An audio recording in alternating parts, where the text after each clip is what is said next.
The history of our Earth is so different from what we can imagine. Enjoy the journey. The Smithsonian, if they found out about a large skeleton somewhere, was to go get it. I'm going to assume at least one person is right, because if one person's right, it busts the paradigm. It all goes back to the fallen cherub. And the problem with the modern day church, they have a very truncated view of the supernatural. This backdrop that's just pregnant with all kinds of meaning associated with this Mount Hermon event. Welcome to Blurry Creatures.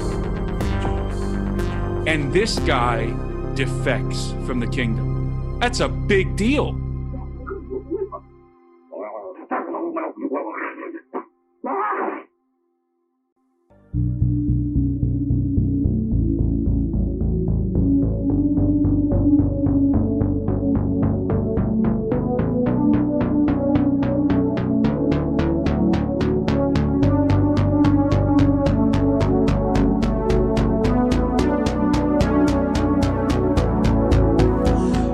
Let's welcome to the show Brian Duke Sullivan. You're a Bigfoot researcher from Montana, and for those of you that have never heard that term before, that describes people who go out into the remote areas and study these creatures. They call themselves researchers. And since we're kind of a new show on Bigfoot, we're just going to throw that out there. You host the show World Bigfoot Radio. You saw your first Sasquatch in 1972, right? Yeah, I had my first cryptid sighting in 72. As far as I'm concerned, the jury's still out on what it was exactly. Okay. I think it's a sub-variety of Bigfoot, but I'm not even sure, so I don't know. Oh, well, you can only imagine if you saw something like that at that age, that would propel you to look into this stuff the rest of your life. And you've been researching this for over 40 years. On your show, you talk Bigfoot, paranormal, strange animals, alternative science, technology, conspiracies. And for some reason, all those things connect. So I got Luke and I got Duke on the show tonight. Let's do this. Alrighty. All right.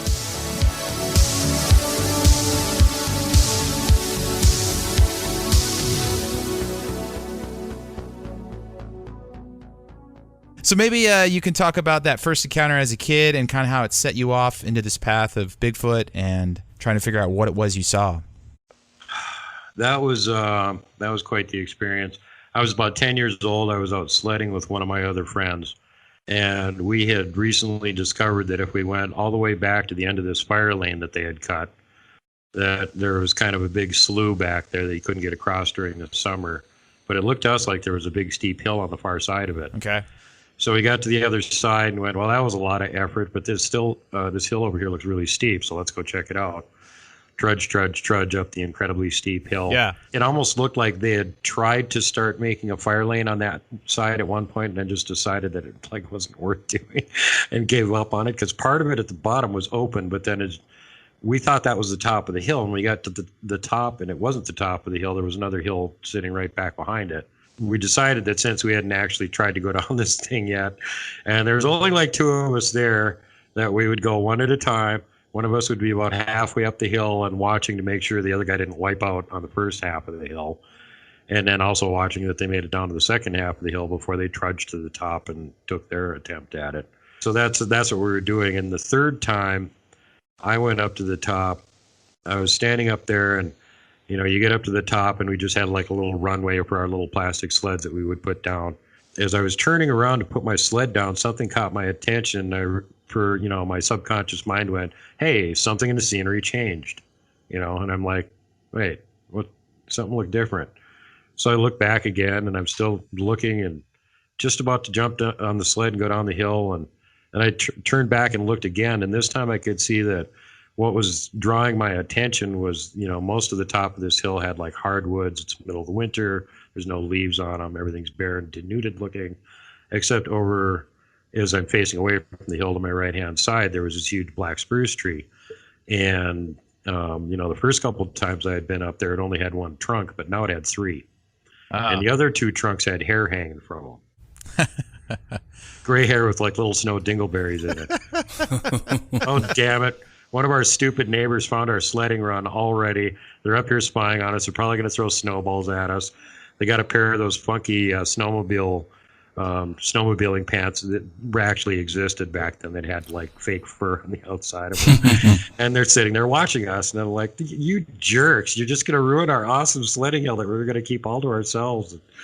So I figured whoever it was hiding like partially behind the tree, so I'd look up a little ways because I could only see the two huge thick legs next to the tree, which is about the same thickness as the trunk. So I figured the head would be up there about 6 feet, and they were peeking through the branches. Looked up, and no, there was no head there. Then I noticed movement further up, and I looked further up, and about 9 feet up is there was something peeking through the branches, and it wasn't anything even remotely close to being a human. And it looked startled for a second when I saw it, like, oh crap, he saw me.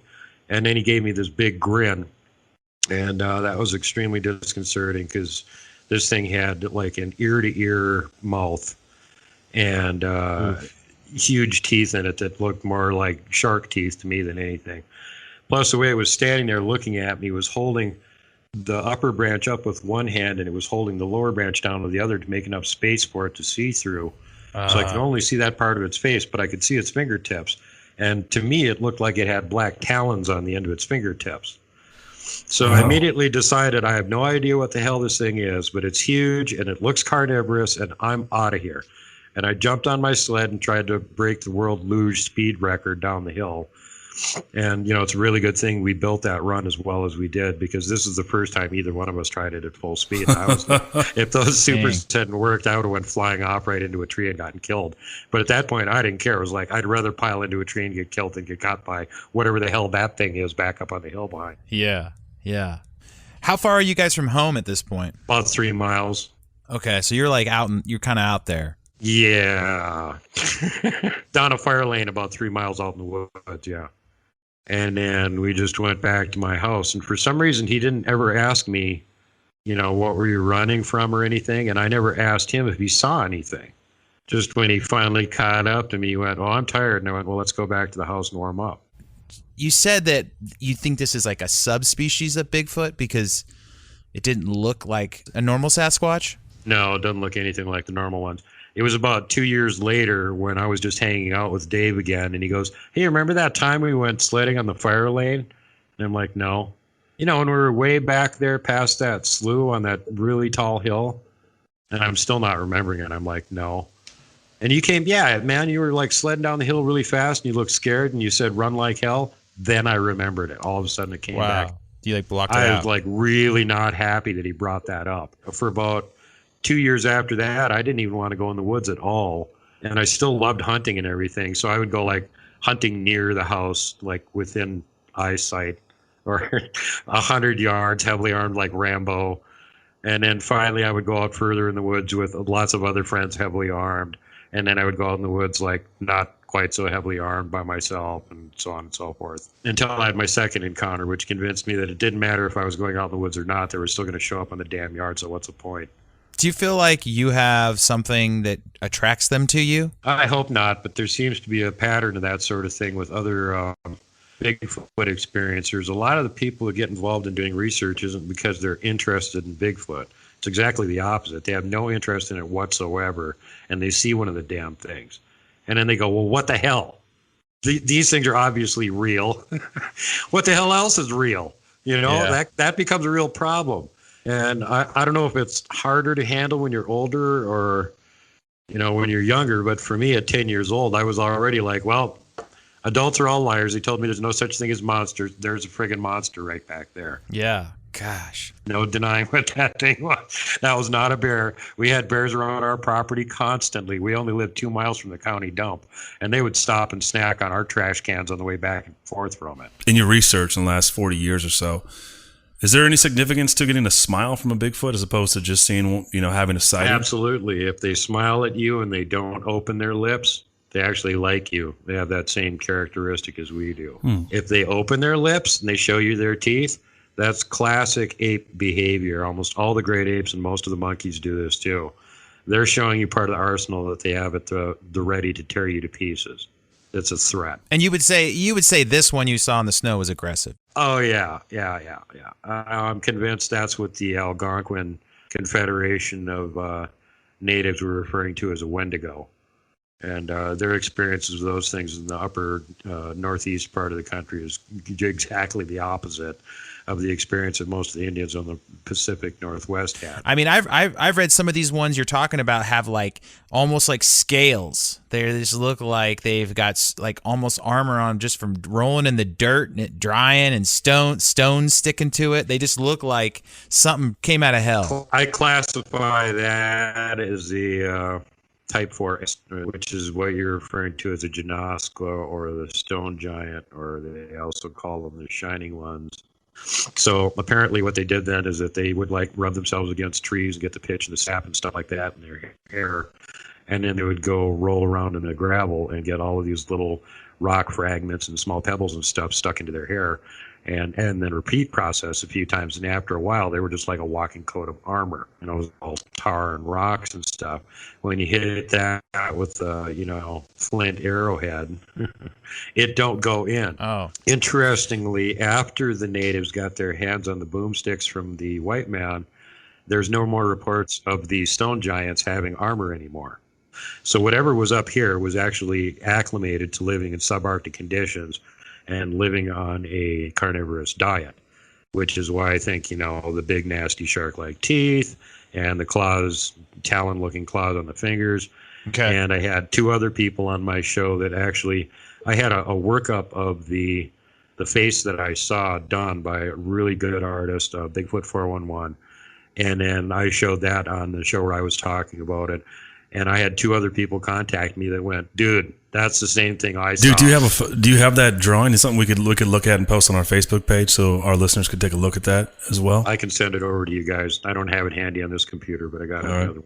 This is kind of a nosedive for like early listeners, where you kind of go from like, do these things exist to there's subspecies and these ones are like, Across North America, there's white-tailed deer. Yeah. White-tailed deer are everywhere in North America. There's 21 sub-varieties of white-tailed deer. So since that's a real animal, there's sub-varieties because in each little environmental niche, they've changed a little bit to make it work better in that environmental niche. You would expect if Bigfoot had been here for thousands and thousands and tens of thousands, or who knows how the hell long, years, that they also would have developed to be better acclimated to certain environmental conditions. Ones down in the south seem to be a little bit shorter and smaller comparatively, because they don't need all that kind of gigantic mass. And just like the rule with all the regular mammals, yeah, the further north, the bigger. And that seems to be the same thing with the Bigfoot. If you got up into northern Canada and Alaska, there's been sightings of just absolutely colossal Bigfoot up there. Usually if you're down in the south, you're seeing most of the encounters of people see one will be between like 6 and 8 feet tall. Occasionally you get a bigger one. In your 40 years, Duke, why do you think they do what they do? I mean, the big thing for you is why, correct? It's not so much if, it's yes, they're here, and how and why they do what they do. What have you gleaned from your experiences, from trudging through all the other eyewitnesses, the scientific stuff, the DNA? Can you encapsulate some of that for us on what you think they do and why they do it? What they do? Well, they're just making a living. They're doing things. They don't have technology because they don't need it. As far as I'm concerned, it's already been proven. I mean, first of all, DNA has already been sequenced. It's available in Zoobank. The Ketchum DNA study did that. Secondly, other countries already recognize this as a species.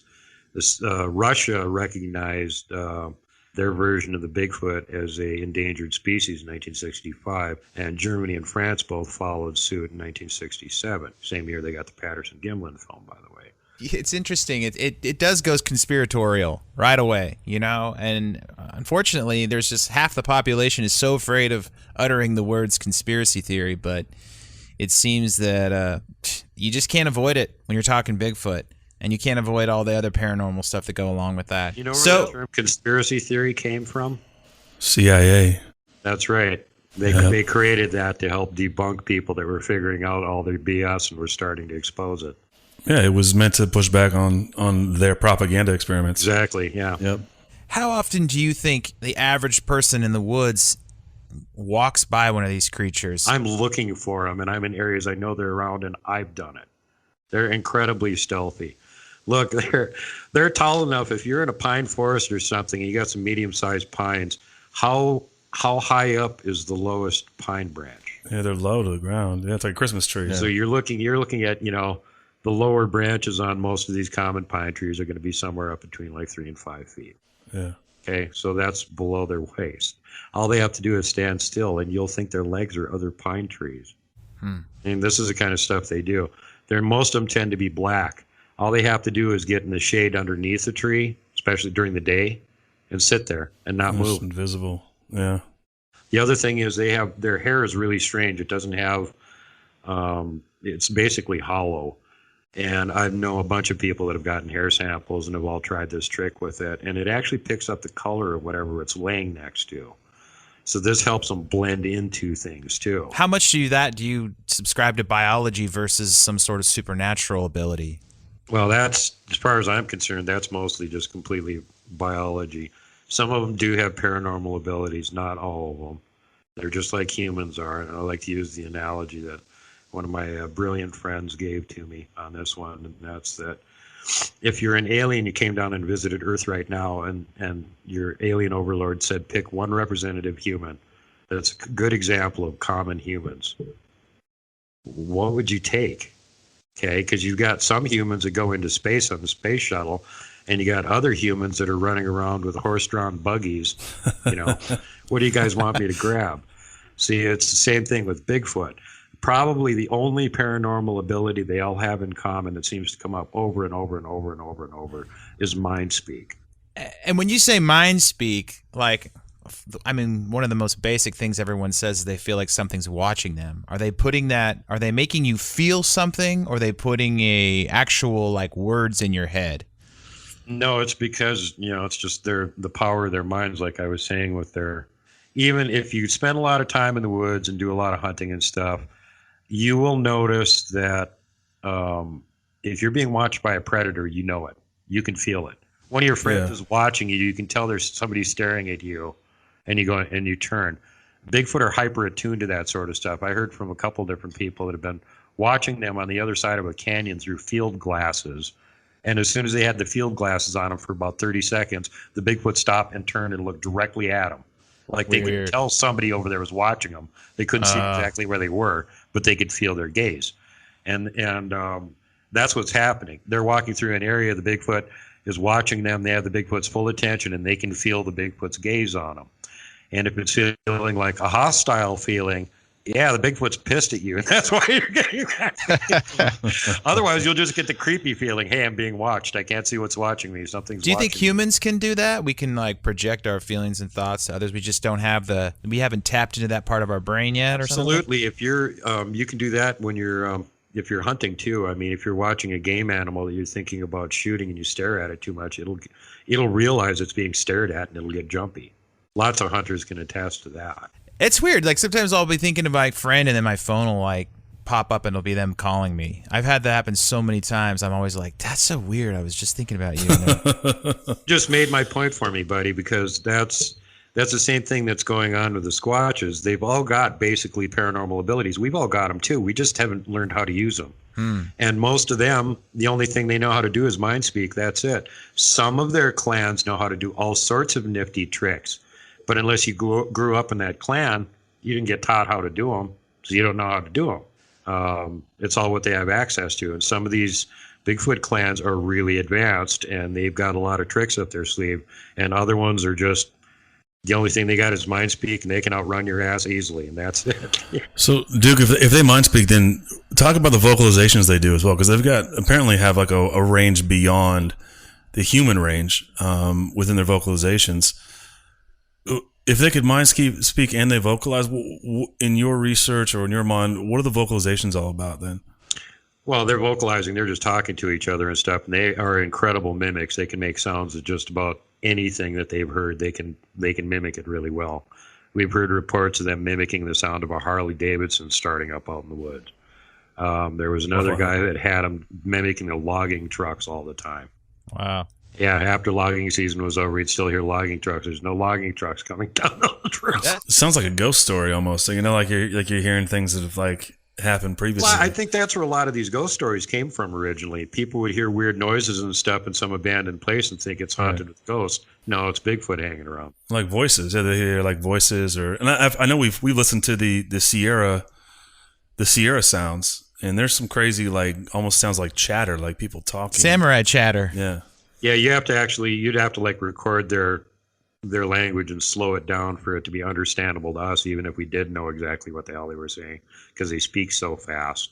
And I think that has to do with because they're usually telepathically communicating with each other where there's no limitation on how fast you can go. Right? I've heard they've often mimic people's voices and try to call them out of their cabins, or I caution everybody to consider that there are other things in the woods besides Bigfoot that are a lot more hostile to humans, that people are pretty much blissfully unaware of. So don't automatically assume that just because it's something weird in the woods, it's Bigfoot. What else is out there? There's all kinds of cryptids out there. Just about all those things that they told you that are imaginary, they're not imaginary. Let's not go camp. Nate, let's not go camping anytime soon, huh? Well, research about the area that you want to go camping in and find out what all the legends are about the local cryptids. And go, well, this area's got this kind of monster, but this one doesn't, and I like this one better. Yeah. Gandalf himself said, "Be on your guard. There are older and fouler things than orcs in the deep places of the world." So Gandalf, as usual, is absolutely right. Hey, so my big question on all this then is always the question of the skeptics, right? Like, so where's the body? I don't know that they pulled bodies out of the wood and then covered it up or whatever, but yeah, that was my big question is where are the Bigfoot, Sasquatch? Bodies disappear as soon as somebody comes up with one. Kevin Lang that I had on my show was actually in a situation where the local rumor mill had gotten going that there were some people that had been arrested because they had gunned down a family of Bigfoot. And he actually saw this.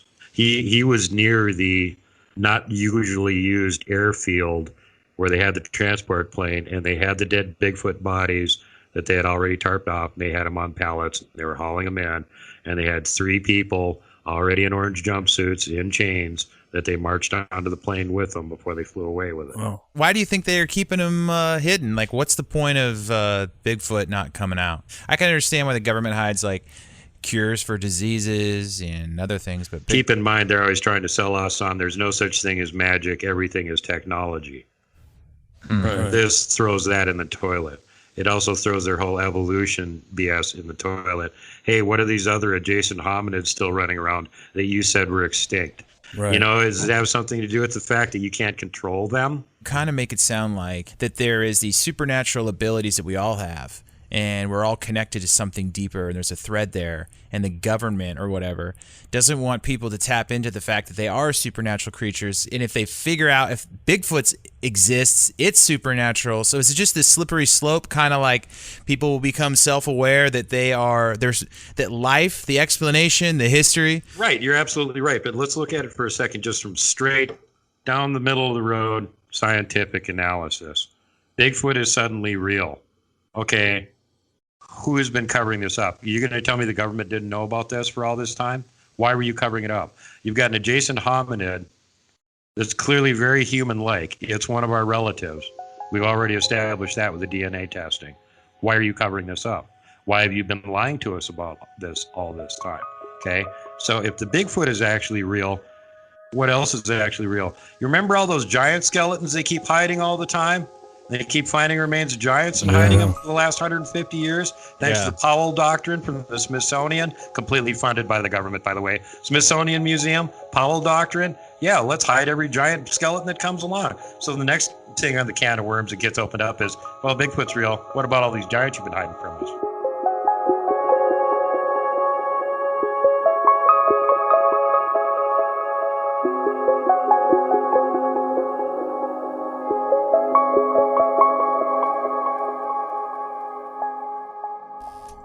So I think in episode 1 we talk about the giants of the Old Testament, and here we're talking about Sasquatch, and then we're talking about subspecies of Sasquatch, but I don't think some people out there realize that some people to this day still see giants in North America. Can you talk about that and their technology?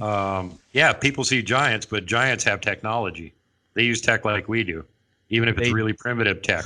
They'll have primitive clothing. They'll have primitive, furs wrapped around their feet to make, makeshift boots out of. A lot of the times when people see these things, they're in the furthest north. Where at? Alaska, Siberia, those kind of places. The Northern Territories, all that, yeah.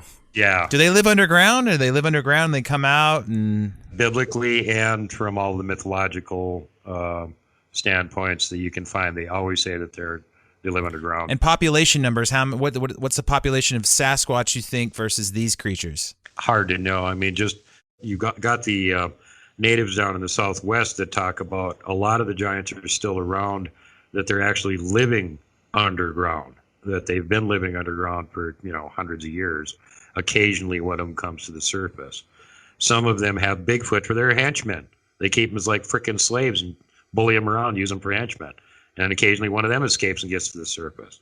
And if you want more information on these guys, go to Steve Quayle, another Montanan. It's like required to know about giants to live here and do cryptid research. That's his shtick.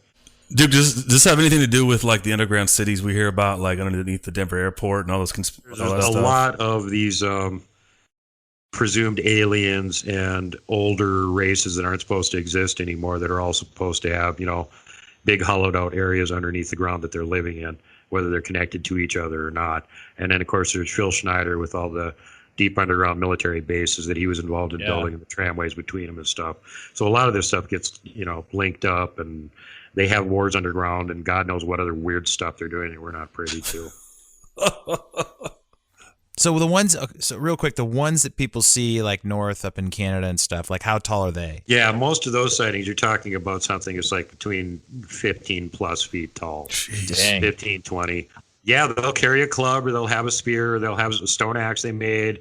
And, what you would imagine an old fur trapper from 150 years ago would be wearing homemade clothes or something like that. During the summer, they don't wear much of anything. And some of these things, I think we're dealing with three different things here. We've got giants, Bigfoot, and I hate to say it, trolls are real too. Really? There's very few of them, thankfully. But they, again, that's another one that could be using rudimentary technology. All the old legends talk about them, roasting their victims over a fire when they had enough time. They were just hungry and wanted to eat them to go. And are those trolls, like the bridge trolls and all that? Yeah, Canadian trolls. Yeah. They have, in their old legendary, they have three different names for things. And I was in contact with Crypto Sweden over there for years talking about this back and forth. And there's researchers over there in Sweden, Norway. All of the Scandinavians talked about the Jotuns. Those are the giants. But a troll isn't a Jotun, nor is it a forest person.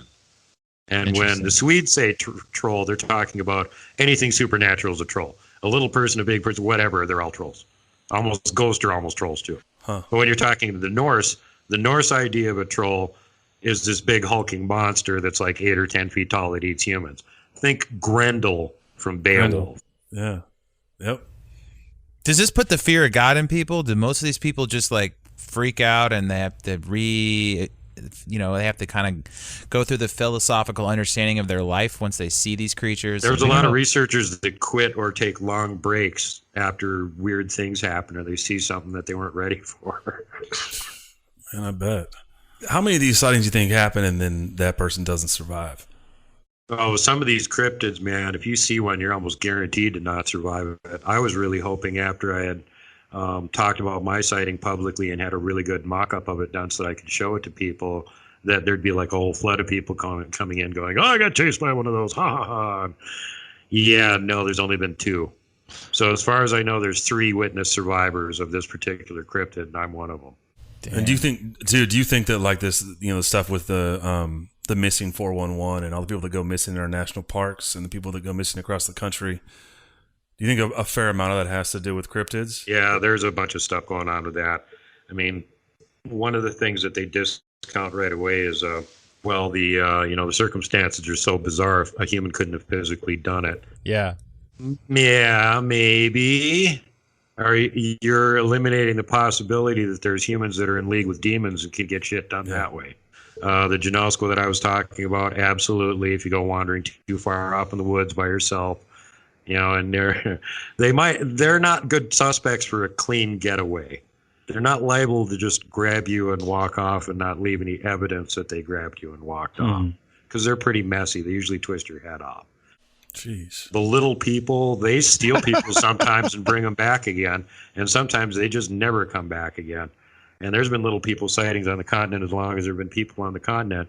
Henry Hudson, when he was exploring over in the Northeast, doing his explorations around Hudson Bay, was well recorded that him and his troop of men ran into some dwarves that were playing nine pins and getting drunk, just like the other tall tale from the same region, by the way. And he said they had like one beer with them, and he wasn't sure what they had in a beer or anything, but he got way too hammered from it, and his men started acting really weird, and he got concerned that, I heard these legends about if you take their food or drink or anything, you're screwed. You're going to be stuck with them forever, and you'll never get away. So he kind of went, oh, yeah, I remember hearing those legends. Hey, guys, let's leave now. Make whatever you will of that, but that's an actual report from Henry Hudson, the guy that did the recon on Hudson's Bay, man. How much of this is fake reports and people making up hoaxes, you think, versus... I mean, at this point in history, it seems silly to try to make up some of this stuff because it's been reported for so long, but... I think very little of it is fake and made up. I've been contacted by tons of people, and I've only had like 2 of them that I consider to be suspicious. All the rest of them, and most of them have after the fact proved that they weren't kidding. They produced videos or picture, audio recordings or whatever, and it's like, well, yeah. A lot of the people that are having these experiences and stuff, they're not running a channel. You got to look at where's the money. Hey, follow the money. Yeah. If you're going to go make like 8 Bigfoot costumes so that you can film a whole clan of Bigfoot running around by you, how much money are you going to put into making realistic Bigfoot costumes? And how many people are you going to get that are really odd shaped and sized to wear those costumes? And how are you going to pay them enough to shut the hell up and never tell anybody they did this? And then how are you going to make money off it? It's just pointless. And most of the people that come on a show and tell their story, yeah, granted, there might be some attention whores out there that are just making up a story because they've been listening to Sandwich Chronicles around the clock for the last break.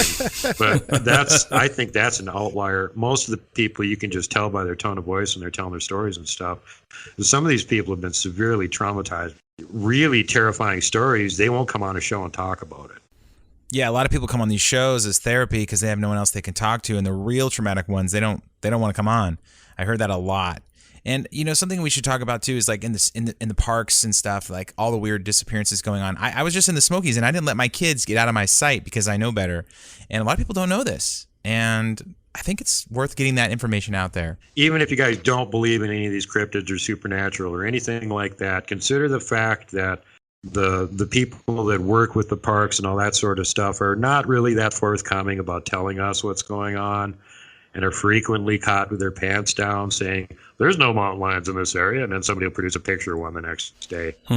So just because they tell you there's no bears or mountain lions or whatever they're trying to tell you there isn't any of in the area you're going to go camping in, don't believe them. Yeah, I mean, just some basic, to me it feels like a lot of Bigfoot researchers are trying to get the information out there to help people, and I would say that's a noble thing, and some people are in it for the money or hoaxing or whatever. But I had a question for you. I think if I'm sitting here, I'm going, okay, look, you're describing all kinds of creatures. Of all the creatures out there that you've heard about, seen, what's your favorite and why? And what's the most interesting and captivating to you of all the creatures? Yeah. Well, the ones that I've seen, the only cryptids that I've seen is Bigfoot, as far as I know. 2 different kinds, as far as I know. Because the mountain giants just sound, this sounds fascinating. Could you see a 20-foot tall guy with a club walking down the side of a hill? No.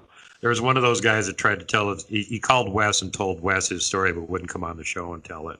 And he was just like seriously shook up and went, well, that ruined my life. I used to love hunting and I'm never going to be able to go. Yeah, I don't blame him. When's the last time you saw Sasquatch? You mean photobombing me or in person? Like a grade A sighting, I guess. Seen 2 of them 2015, one in the fall and one in the spring. Can you describe those encounters? Like what they, give us a little more detail. Encounter, I was going back up to my campsite and I came walking in a direction I usually didn't come walking in. As a matter of fact, I didn't follow the trail at all. I went up climbed up a short cliff and then across this field, and there was a wind blowing toward me, making lots of noise with the grass blowing.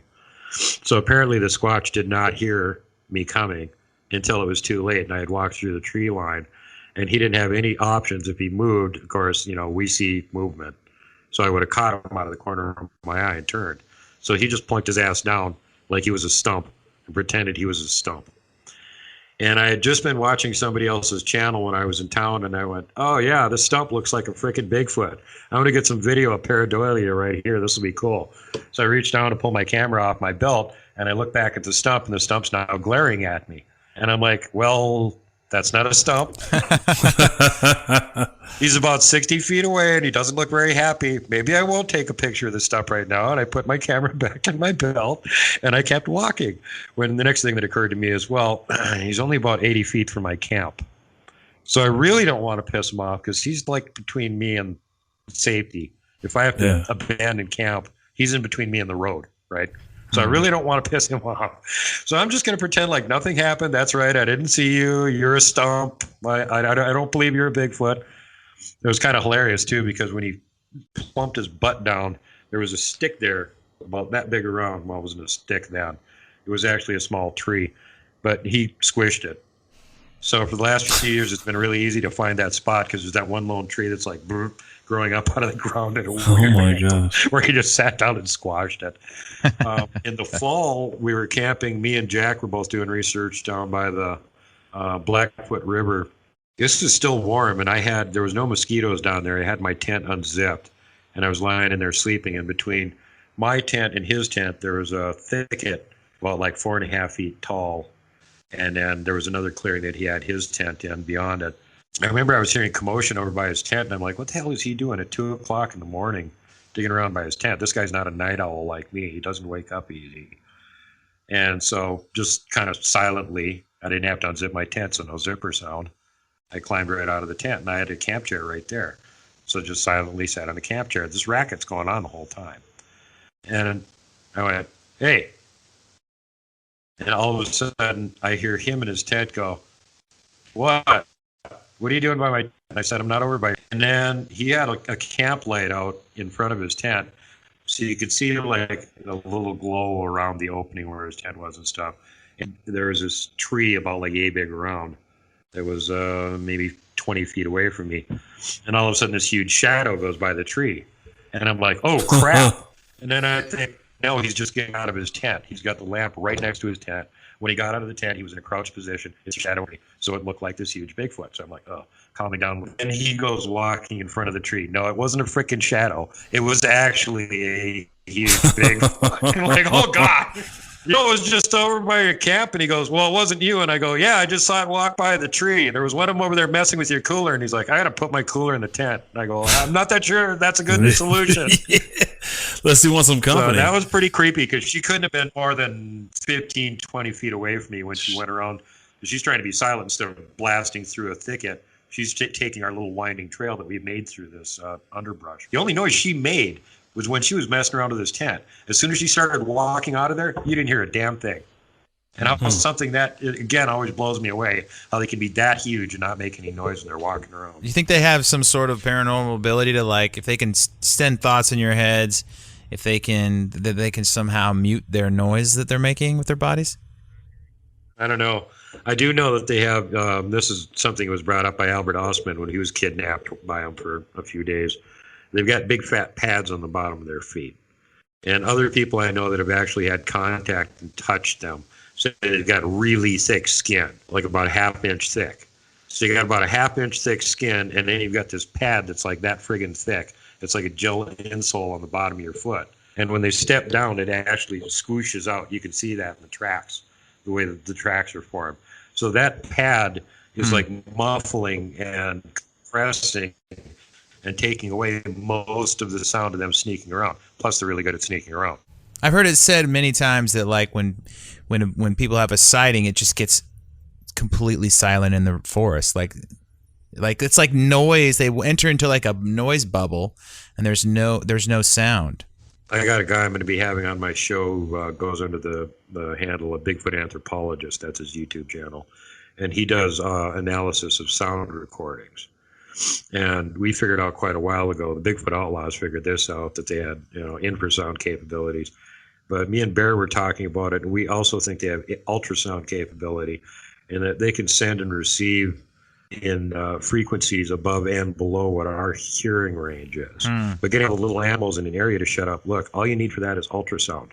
Have you ever heard a dog whistle? Well, no, because we can't hear that range. But if you blow up a big loud sound in that frequency range, that's the same frequency range all the little bugs and little vermin-like animals use to communicate with each other. So they're going to hear it loud and clear, and they're all going to shut the hell up. All the crickets and the frogs, and everybody's going to shut up. Actually makes a lot of sense. Yeah. Yeah, I've heard that so many times. So they can just like, oh, everything suddenly went silent. Well, yeah, we didn't hear the air horn that all the little animals heard. What about the reports that have like UFO kind of paranormal activity that's going on at the same time people are having Bigfoot sightings? Do you think that's something that had to do with Bigfoot's paranormal abilities, or do you think that those two things are separate but connected? Like that's a lot of what you hear. Yeah, everything's connected in one way or another. Most of the people that do Bigfoot research never see any UFOs or anything like that. So I think it's connected in as much as, since we're hominids living on this planet, presumably the theory going now is that, of course, the aliens are messing with us, doing research on us, whatever.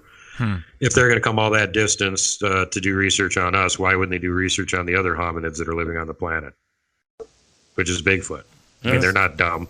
That's a pretty decent argument. Yeah. Let's kidnap a few of them and genetically modify them. Woo! We're crazy-ass gray aliens. We got no common sense, and we like to fly across the universe in 5 ways. Okay, so if I was skeptic, I mean, I'm listening to this show. I mean, if you're a skeptic, you're just lost. Go do some research. Well, I mean, people just go, well, those people are all just out in the woods doing drugs. And I wish I had some drugs that could make me unsee some of the stuff I've seen. I'd really appreciate it. If anybody's got drugs like that, pass them along to me, because I'd like to unsee a whole lot of stuff that I've seen. Man, I could talk about this stuff forever. I'm just trying to keep people a little bit, in this dimension. It took me probably 6 or 7 years to even be able to talk about some of this stuff. I know it doesn't sound like it, but I am an incredible skeptic. You've got to beat me over the head with the evidence repeatedly before I even take a look at it and go, well, that might be reasonable. So at the point where I start saying that, like, yeah, Bigfoot, some of them have paranormal abilities, believe me, there's a lot of evidence for it. And if you need somebody else to back it up, the most accredited Bigfoot researcher on the planet is Dr. Igor Burtsev. He's the head of the Department of Hominology at the Department of Evolutionary Sciences in Moscow, Russia. He has been doing field research since 1965. And when I had him on my show last time, I asked him point blank, Igor, why is it so difficult to get photographs, video of these guys? Why is it so hard to get samples from them or to presumably catch one? And his answer was, because they have paranormal abilities. This isn't just a North American or American, thing. This is, like I said, he's got a group called International Hominology of Forest People. And I'm the branch manager from Montana. Love it. Oh, if there's a position for assistant to the regional manager, then maybe I'll put my 2 cents in. So, like, when in your journey did you kind of you switch from thinking these are just animals to these are supernatural beings? When did that happen, and what was the transformation? Because I think a lot of people are, it takes a long time, baby steps to walk into the house. Let me interject there. There was about 20 years of doesn't have supernatural powers. Humans are exceptionally good hunters. If this was some kind of normal animal, we would have had one in the zoo 200 years ago. We can kill anything on Earth, and we don't need guns to do it. We were killing whales when we were using harpoons, remember? Somebody would have Bigfoot's teeth and knuckles on a necklace around their throat, being a big bad hunter guy, where they'd have one stuffed and hung on the wall. If they were just dumb animals, obviously they're not dumb animals. The dumb animals are the researchers that think they're looking for an ape. And as DNA research is confirmed, half their genetic line is the same as humans is. We don't know what the father's side of it is, but the mother's side of it is actually human DNA. So they're very close to us. They can interbreed with humans in the same way that Neanderthal, which isn't human, can interbreed with us. Denisovan, which wasn't human, could interbreed with us. Some of the earlier things like Heidelbergensis, that might even be what Bigfoot is, probably can interbreed with us because they're close enough genetically to do it. So they're near relatives. They're similar to humans. They're people. They don't think like we do. I mean, they're not humans like we are, but they are people. Just like a Neanderthal would be a person or a Denisovan would be a person. I've heard some people say that maybe Bigfoot is a genetic kind of like, it sounded like, you know, the fallen angels back in the old school day. Yes. We're messing with creations and creating weird hybrids. Like they created the werewolves, they created these monkey men. Do you think that could be a possibility, that all these cryptid creatures are just sort of scientific experiments gone wrong?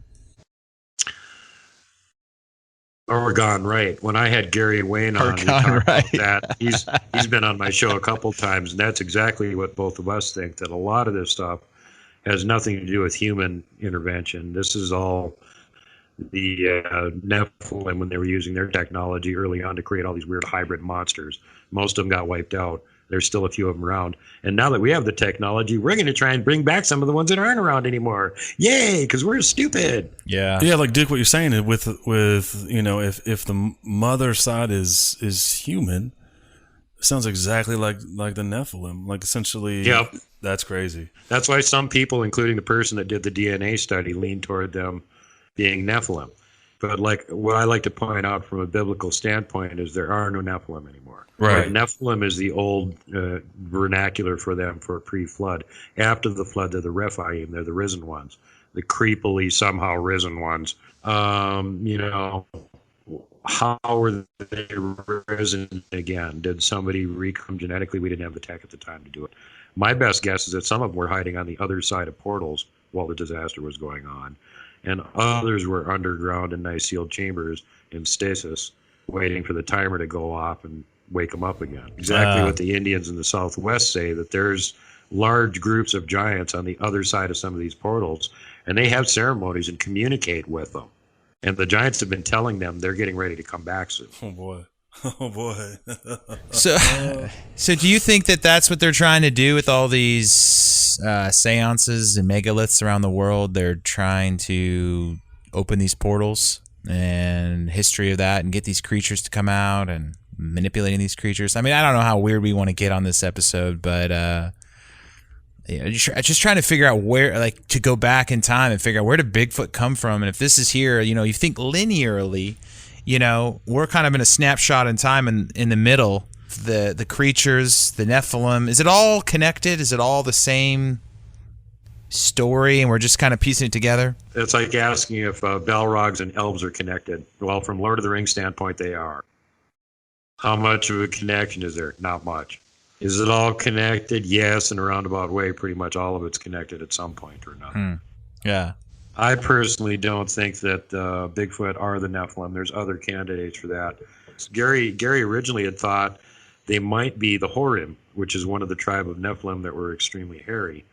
And after he did more research into it, he kind of discarded that too, and he's back to, I think they're pre-Adamites. And that's pretty much where I'm at with it. I think they're one of the earlier races, just like Neanderthals or Denisovan or whatever. They were running around on Earth before the fallen ones came here and wrecked up the place and started creating all kinds of weird mutants. Sure. I want to keep going. I really do. I think my last question is can you, I think what this all brings up to me is like a question about the Bigfoot community itself. There's people who believe in Bigfoot, and then there's this whole group of people on the inside who seem to be cannibalistic. They hate each other. They talk shit about each other. They, you know what I mean? They fight each other. It's just like this big ego thing inside the Bigfoot community. And can you talk a little bit about that? Just because like we've covered everything else, and I feel like that's kind of the last thing I really want to lay out to listeners is that inside the Bigfoot world, it's not hunky-dory. People are a little weird. Yeah. Well, first of all, there is no Bigfoot community. It's a whole bunch of different factions that fight with each other all the time. There's nothing homogenous about it on any subject related to Bigfoot. Second thing is that you've got issues with the reason that there's ego issues is because look who's attracted to doing something like this. It's willing to completely swim upriver, go against the grain, tell everybody else they're crazy and I'm right, and then go out to prove it. Well, they've got a really big ego. And somebody with an ego that big is not liable to be a good team player that's going to work with other people, especially other people with egos that big. So there's your problem. Good point. And if you're part of the insiders in the government that want to keep this information from coming out, all you have to do is just get a few trolls to start fights between these guys. Hey, so-and-so said this about you. Really? Oh, so-and-so said this about you. Oh, I heard that blah, blah, blah, blah, blah. And next thing you know, all the researchers are fighting with each other. Here's how you can tell if somebody's worth a damn to listen to or not. Do they put boots on the ground? Do they actually go out and do the research? Yeah. Okay. If they don't do that, they're not worth listening to. They don't know what the hell they're talking about. People that read secondhand reports from somebody sent me a report, I'm going to read it. That's worthless. You don't know if it's real or not, and the guy reading it doesn't know anything. Some of these channels that are really popular right now, they don't have anybody telling a story. It's one thing I do like about Sasquatch Chronicles. Wes has the actual person that had the sighting on there telling the story. Yeah, firsthand. Right. You can listen to their voice. You can decide for yourself if you believe them or not.